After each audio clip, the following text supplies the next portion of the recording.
मैं डॉक्टर निधि माथुर, सह आचार्य गृह विज्ञान, राजकीय कन्या महाविद्यालय बहरोड। आज का हमारा विषय है भाषा विकास या लैंग्वेज डेवलपमेंट। भाषा एक ऐसा माध्यम है जिसके द्वारा कोई भी व्यक्ति अपने विचारों का आदान प्रदान कर सकता है और मनुष्य एक सामाजिक प्राणी है। इस कारण से उसे निरंतर अपने विचारों को दूसरों के सामने रखने, अभिव्यक्त करने के लिए भाषा की आवश्यकता होती है। यानी भाषा और विचारों का आपस में घनिष्ठ संबंध है। भाषा विचारों की अभिव्यक्ति का एक हम कह सकते हैं सुंदर और सुगम माध्यम है। यानी जैसे कोई व्यक्ति है जो बोल नहीं सकता, गूंगा है, तो दूसरों के सामने स्वयं को बहुत ही असहाय महसूस करता है जब तक वह अपने विचारों को भाषा के माध्यम से प्रकट नहीं कर पाता है। हालांकि वह अपने हाव भाव और अंग संचालन द्वारा या अपनी बात को कहने का प्रयास करता है, किंतु उससे इतनी स्पष्टता से वह अपनी बात नहीं बता पाता। यानी भाषा के माध्यम से विचारों को प्रकट करने से उसमें क्लियरेंस आ जाती है, स्पष्टता आ जाती है। अतः प्रत्येक बालक के विकास क्रम में भाषा विकास होना बहुत ही आवश्यक है। भाषा विकास बालकों के मानसिक और सामाजिक विकास में बहुत ज़्यादा हेल्प करता है। भाषा के माध्यम से विचारों का आदान प्रदान करने से व्यक्ति के जो सोशल डेवलपमेंट है वो भी बहुत अच्छा होता है और इसी प्रकार जैसे पढ़ने, लिखने, सीखने आदि इन सभी क्रियाओं में भी भाषा विकास एक मीडियम के तौर पे कार्य करता है, माध्यम के रूप में कार्य करता है। और भाषा विकास के कारण ही जो मनुष्य है वह दूसरे जो जीव हैं उनसे बेटर या श्रेष्ठ माना जाता है और मानव की सभ्यता व संस्कृति का विकास भी भाषा की एक देन है कि भाषा के कारण ही हम कहते हैं कि ये संस्कृति बहुत अच्छी है या ये वो बहुत ज़्यादा डेवलप्ड है। जैसे संस्कृत भाषा को माना जाता है कि सभी भाषाओं की एक जननी है और वो भारत से ही निकली भी है। इस तरह से भाषा विकास का हमारे जीवन में बहुत ज़्यादा महत्व है। अब क्या है, भाषा विकास के कुछ सिद्धांत हैं। जैसे कि हमें पता ही है कि बालों का जो फर्स्ट क्राइंग होती है ना, पहली बार जब वो बालक रोता है या क्रंदन करता है तो वहीं से ही भाषा का विकास प्रारंभ हो जाता है। लेकिन जो एक्चुअल भाषा का विकास है उसके लिए कुछ सिद्धांत होते हैं। जैसे पहला सिद्धांत है बोलने के लिए प्रेरणा। जैसे शुरू में जब बालक होता है वो अपनी आवश्यकताओं की पूर्ति के लिए शब्दों का उच्चारण करता है।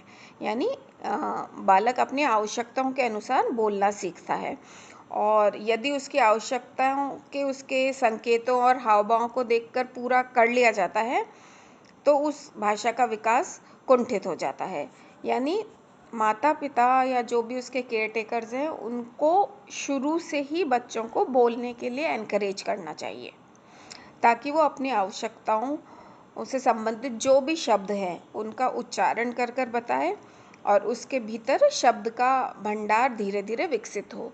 जैसे कई बार हम देखते हैं कि घर में एक छोटा पहला शिशु होता है तो अक्सर क्या होता है, वो कुछ बोलना चाहता है उससे पहले ही उसकी डिमांड पूरी कर देते। जैसे वो रोने लगा कुछ तो उसके सामने दूध ला के रख देंगे, पानी ला के रख देंगे, गोदी में उठा लेंगे, कुछ भी, तो वो रोने से ही उसकी आवश्यकता की पूर्ति हो गई। तो वो उसको ज़रूरत ही नहीं पड़ रही कि वो दूध शब्द सीखे या पानी शब्द बोलना सीखे, पहले से ही उसकी आवश्यकताओं की पूर्ति हो जाती है।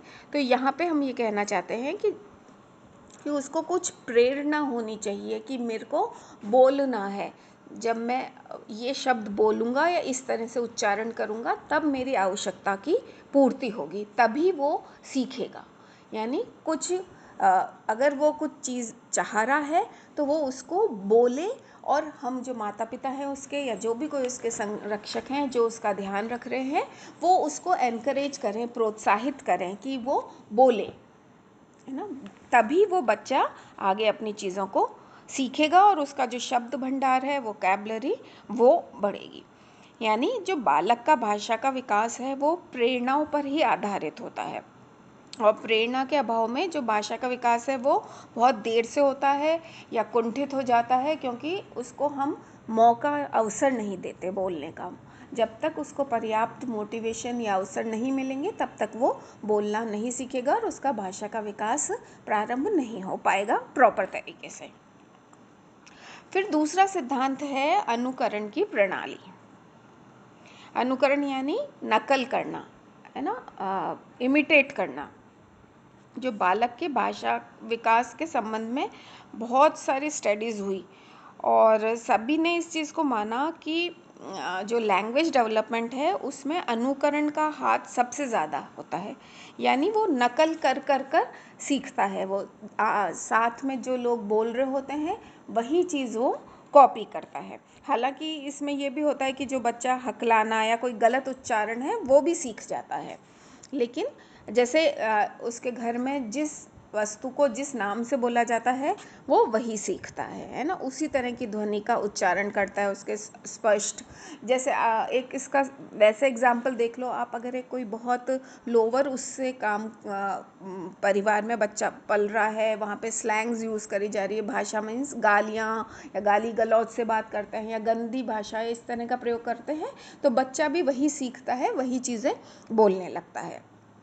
और अगर कोई बहुत वैसे, जैसे भाषा की लैंग्वेज की भी हम बात कर लें, अगर इंडिया में कोई बच्चा होगा तो वो हिंदी सीखेगा या जो उसकी जो लोकल टंग है वो सीखेगा, राजस्थान का है तो राजस्थानी सीखेगा, तेलुगु है या जो भी भाषा है उसकी वो सीखेगा। अगर अमेरिका का कोई बच्चा है तो वो वहाँ की इंग्लिश सीखेगा, यूके का है तो वो वहाँ की सीखेगा। वो क्यों सीखेगा? क्योंकि वो सुनेगा, जो चीज़ वो सुनेगा वो उसी को ही कॉपी करेगा, उसी का ही अनुकरण करेगा।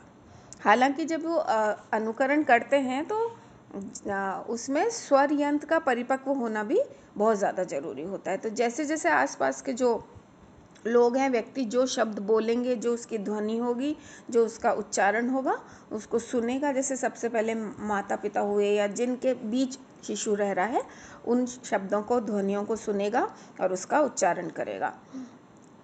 शुरू में तो स्वरों का उच्चारण करेगा, लेकिन जैसे जैसे स्वर यंत्र परिपक्व होते जाएंगे वो व्यंजनों का भी उच्चारण करने लग जाता है। लेकिन यह आवश्यक है कि बच्चों के जो शुद्ध और स्पष्ट उच्चारण वो बच्चा करे, क्योंकि एक बार बालक अनुकरण द्वारा जो बोलने लगता है तो उसी चीज़ को बार बार दोहराता है। जैसे कई बार हम देखते हैं कि बच्चा तुतला के बोल रहा है तो हम उसको, है ना, बहुत सराहते हैं, बहुत करते हैं, तो वो बच्चा तुतलाते हुए ही बोलना वो होता है कि बोलने लग जाता है। बड़े होके भी उसको बड़ी आयु में भी वो उसी तरह से बोलने लग जाता है। हमको वहाँ पर उसको स्पष्ट करना, क्लियर करना बहुत ज़्यादा ज़रूरी हो जाता है कि उच्चारण में दक्षता कैसे लानी है। ये भी क्योंकि कई बार अगर बड़े कुछ गलत शब्द बोल रहे हैं या गलत उच्चारण है तो वो बच्चा भी वही चीज़ को फॉलो करने लगता है, वही करने लगता है। तो यहाँ पे जो बालक अनुकरण द्वारा तो सीखता ही है, लेकिन साथ साथ उसे उच्चारण से संबंधित सही प्रशिक्षण की भी बहुत ज़्यादा आवश्यकता होती है। यानी उसको सिखाना भी बहुत ज़्यादा ज़रूरी होता है कि कैसे बोलना है, क्या बोलना है, इस चीज़ को क्या कहते हैं भाषा के विकास में। फिर तीसरा जो सिद्धांत है भाषा विकास का, वो है स्वर यंत्र की परिपक्वता। हम पहले भी कह रहे हैं कि परिपक्वता का और सिखाने का आपस में चोली दामन का साथ है। यानी अगर हम कितना भी सिखा दें और उसका स्वर यंत्र तैयार नहीं होगा तो वो कुछ भी नहीं सीख पाएगा, बोलना उसको नहीं आएगा।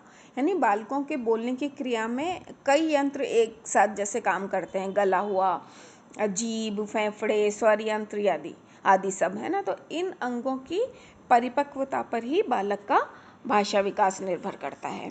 और ये सभी अंग जब तक अपनी परिपक्वता का स्तर प्राप्त नहीं कर लेते तब तक भाषा का विकास संभव नहीं है। और जैसे जैसे इन अंगों में परिपक्वता आती जाती है वैसे वैसे ही जो लैंग्वेज है उसकी बिल्कुल रिफाइंड, परिष्कृत और मैच्योर या परिपक्व होती जाती है। यानी बिना स्वरयंत्र के परिपक्व हुए भाषा का विकास संभव नहीं हो पाता। फिर है हमारा अगला सिद्धांत संबंधता की प्रणाली। संबंधता यानी कंडीशनिंग।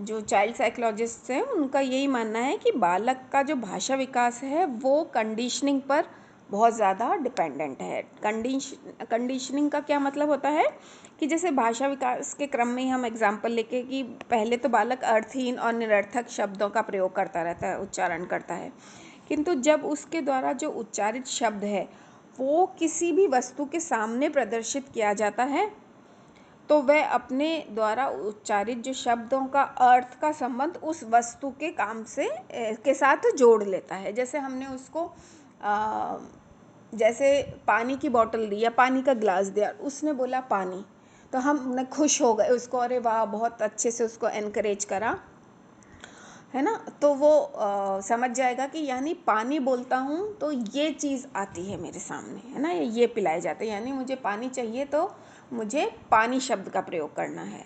फिर इस ऐसे ही अगर हमने दूध के लिए कहा, ऐसे वो चीज़ों को आपस में रिलेट करने लगता है कि जो मैंने बोला उससे क्या चीज़ आती। मैंने माँ बोला तो ये मेरी जो ये महिला है ये आएगी, या दादी बोलूँगा तो ये आ जाएगा। तो उसने कंडीशनिंग कर ली, एक संबंधता स्थापित कर ली इन दो शब्दों में कि दादी यानी ये महिला, माँ यानी ये महिला, पानी मतलब ये, दूध मतलब ये, या जो भी अलग अलग शब्द हैं उससे। तो वो एक संबंध स्थापित कर कर वो सीखता जाता है ना। और जब जब उसके सामने जैसे जिस भी शब्द का उच्चारण किया जाता है वो उसका संबंध उसके साथ जोड़ लेता है। जैसे अब उसको भूख लग रही है तो उसे पता है मुझे दूध चाहिए, तो उसके लिए मुझे दूध बोलूँगा तब वो चीज़ आएगी जो कि मुझे पीनी है, और वो दूध शब्द का उच्चारण करने लग जाता है। और जो साइकोलॉजिस्ट है उनका कहना है कि जो संबंधता की प्रणाली है उसके द्वारा बालक भाषा विकास के अतिरिक्त अपना जो आसपास का एनवायरनमेंट है उसके साथ भी आसानी से समायोजन कर लेता है, क्योंकि वो नई नई चीज़ें सीखता जाता है, बोलता है, जुड़ता रहता है अन्य चीज़ों से, और फिर जब हम उसको प्रेरणा मिलती जाती है तो अनेक कौशल का विकास करता रहता है। और फिर लास्ट सिद्धांत है भाषा का स्नायु आधार, यानी न्यूरल।